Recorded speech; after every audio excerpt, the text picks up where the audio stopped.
səviyyəsində qələbələrimizdən sonra əlbəttə ki, idmanda müxtəlif uğurlarımız oldu.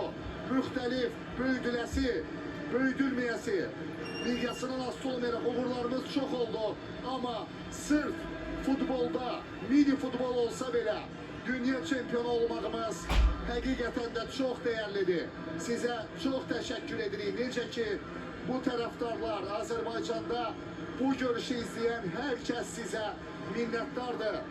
Əziz komanda üzvləri, öz uşaqlarımız, boş yerə sizə öz uşaqlarımız fikrini deməmişik. Bu ad, bu söz həqiqətən də bir mənsubiyyət forması olsa da, amma bu müddət ərzində hər kəs sizə ürəklə, tam səmimi şəkildə bax bu sözü dedi, öz uşaqlarımız sözünü dedi və siz də bu etimadı doğrultdunuz.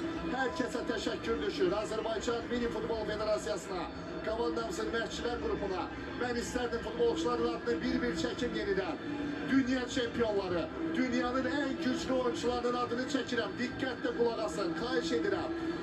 Vəli Qafarov, Hüseyin Bəliyev, Ramiz Çoldarov, Elvin Əlizadə, Samir Əmzəyev, Ağaseyid Qasımov, Talih Babayev, Mirmehdi Rızayev, Kamran Qurbətov, Vüsal İsayev, Təmkin Xəlilzadə, Məhəmməd Xəlilov, Rəvan Kərimov, Xətai Bağırov, Kamran Abdullazadə, Mir Kamil Əliyev və Eşqin Tağıyev, baş məşqçimiz Elşad Quliyev, məşqçilər Sərxan Məstiyev, Seymur Məmmədov, qapçılar üzrə məşqçi Ramil Həsənzadə, komandanın həkimi Samir Məmmədov və komandanın meneceri Emin Mösümov, bütün komanda üzvlərinə hər kəsə təşəkkür edirik.